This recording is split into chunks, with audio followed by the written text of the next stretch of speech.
The moment she laughed, I realized she had already decided who I was going to be without me. Ethan Caldwell didn't react right away.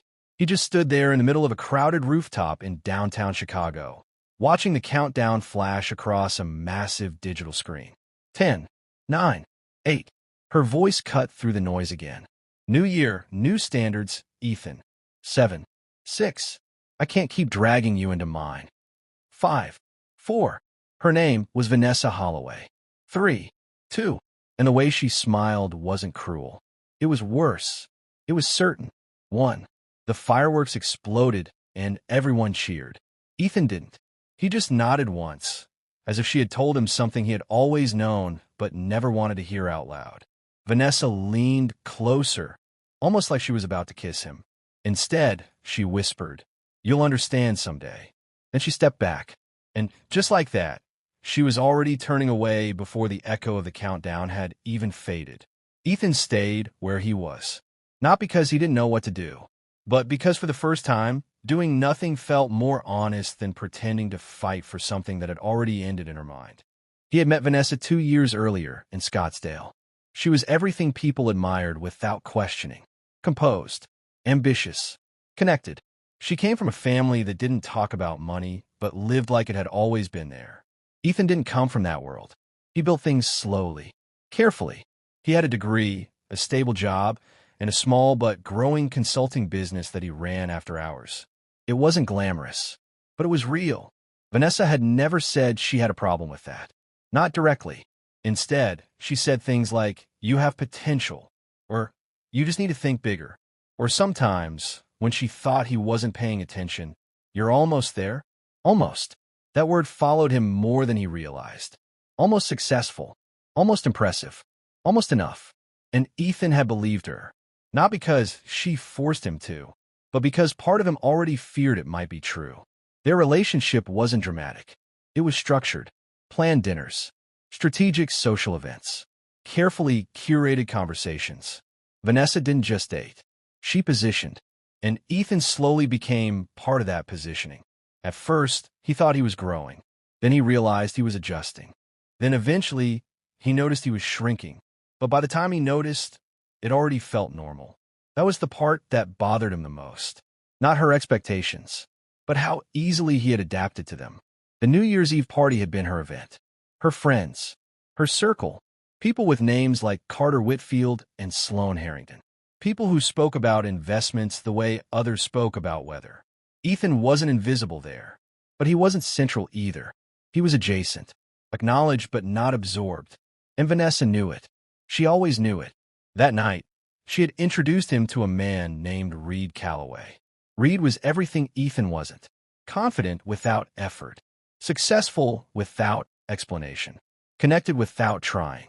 Vanessa's tone changed slightly when she spoke to him. Not dramatically, just enough. Enough for Ethan to notice. Enough for Ethan to understand. Reed shook Ethan's hand and smiled politely. "Vanessa's told me a lot about you." Ethan nodded. "I hope it was good." Reed hesitated just long enough to make the answer unclear. "I think she sees your potential." There was again. Potential. Not presence. Not reality.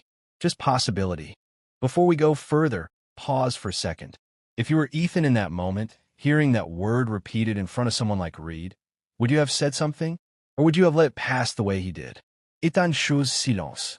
Not because he didn't feel it, but because he didn't know how to respond without sounding defensive. And Vanessa moved the conversation along before it could settle. That was her skill. Control without confrontation. Direction without force. By the time midnight arrived, Ethan already felt the distance. The countdown just made it visible. After she walked away, he didn't chase her. He didn't text her. He didn't ask where she was going. Instead, he left the party quietly. No announcement. No scene.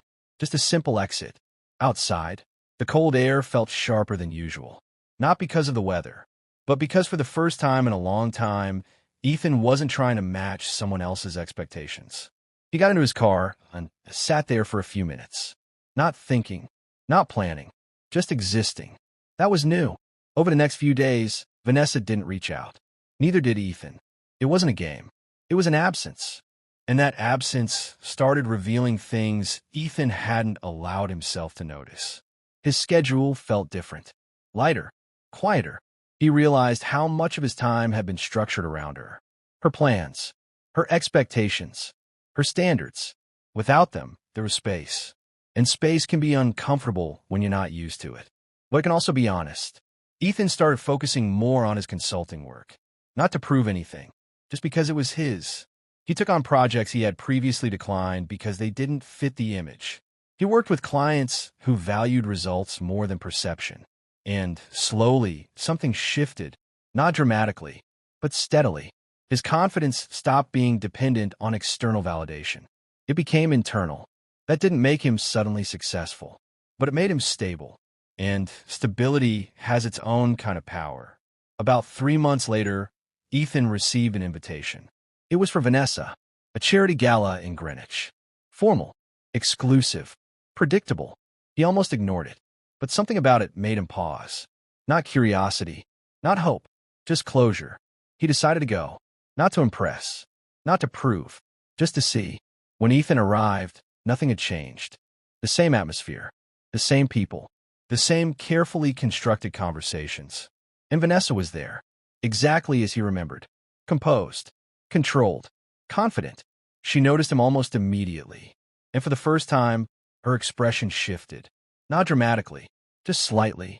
Enough to show she hadn't expected him to show up like this. Calm, grounded, unapologetic. She approached him slowly. Ethan. He nodded. Vanessa. There was no tension, no anger, just distance. I didn't think you'd come, she said. I didn't think I would either. She studied him for a moment. You seem different. Ethan didn't rush to answer. I stopped trying to be almost. That landed. Not aggressively, but clearly. Vanessa exhaled quietly. I didn't mean to hurt you. I know. Then why does it feel like you're holding something back? Ethan looked around the room briefly. I'm not holding anything back. I'm just not offering it anymore. That was the moment the power dynamic shifted. Not because Ethan became dominant, but because he became unavailable in the way she had always controlled. Vanessa wasn't used to that. She wasn't used to not being the standard people try to reach. For the first time, she had to adjust, and it showed. Do you think I was wrong? She asked. Ethan didn't answer immediately. He considered it, not to protect her, but to be accurate. I think you were honest, and that's worse. No, it's just harder to ignore. Before we continue, think about this. Do you believe Vanessa was wrong for wanting more? Or was Ethan wrong for trying to become something he wasn't just a keeper? There's no easy answer here, and that's exactly why this moment matters. The rest of the night didn't turn into reconciliation. It didn't turn into conflict either. It turned into clarity. They spoke, not as a couple, but as two people who finally saw each other without expectations. Vanessa admitted she had always been afraid of stagnation, of settling, of losing momentum. Ethan admitted he had been afraid of not being enough, of being left behind, of being seen as average. Both fears were real. Both fears were valid. But together, they had created a relationship built on pressure instead of presence. By the end of the night, nothing dramatic happened. No reunión, no final argument, just a quiet understanding. Ethan left first, not to make a statement, just because he was done. And this time, when he walked away, it didn't feel like loss. It felt like alignment. Vanessa didn't follow, not because she didn't want to, but because for the first time, she understood that wanting something doesn't mean it belongs in your life. Ethan stepped outside again. Different city, same feeling. But this time it wasn't cold. It was clear, and clarity doesn't always feel good, but always feels true.